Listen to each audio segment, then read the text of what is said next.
Mari belajar dari Italia. Apa yang sebenarnya terjadi di Italia?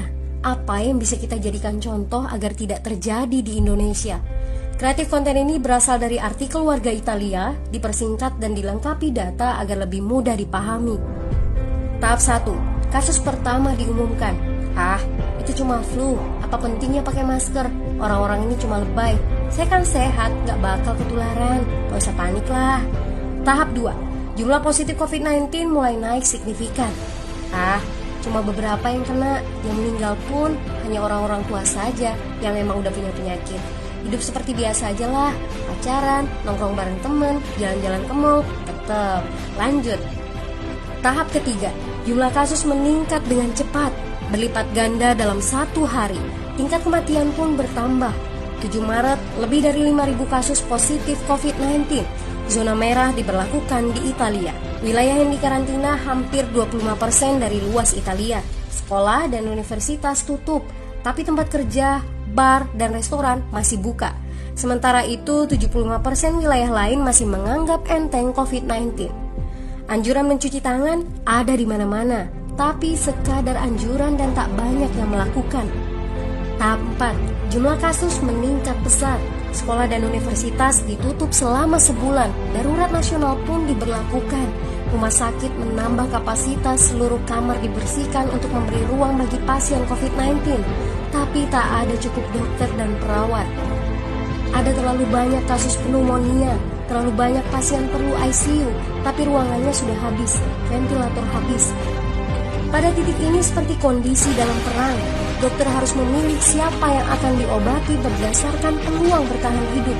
Itu berarti pasien lanjut usia dan punya penyakit bawaan seperti hipertensi, diabetes, stroke tidak masuk prioritas karena tidak ada lagi ruang. Sistem layanan kesehatan seketika runtuh. Tahap 5. 9 Maret mencapai lebih dari 9.000 kasus. Seluruh kota Italia lockdown.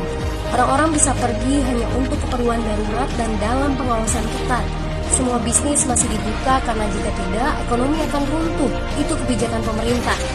Mulai ada ketakutan, orang-orang mulai memakai masker dan sarung tangan. Tapi tetap saja, ada anak-anak yang merasa jagoan, masih ingin uji nyali.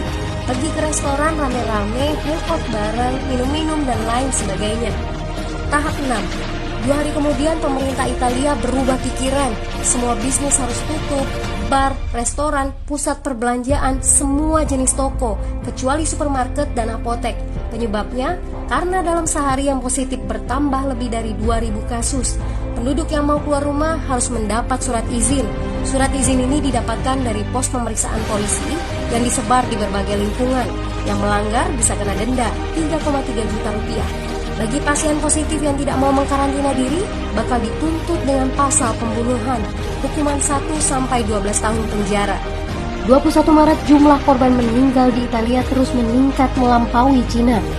Sebagai gambaran, luas Italia itu kurang lebih 2 kali Pulau Jawa. Penduduknya lebih dari 60 juta jiwa. Lalu apa yang harus kita pelajari dari Italia? Yuk, mulai dari diri sendiri, mulai dari di rumah aja. Jaga kebersihan lalu isolasi diri dan keluarga. Tidak keluar rumah kecuali sangat penting. Ini saatnya memulai solidaritas. Yang mampu harus mulai membantu yang tidak mampu. Ini adalah bentuk usaha dan doa kita semua. Semoga badai corona ini segera berlalu.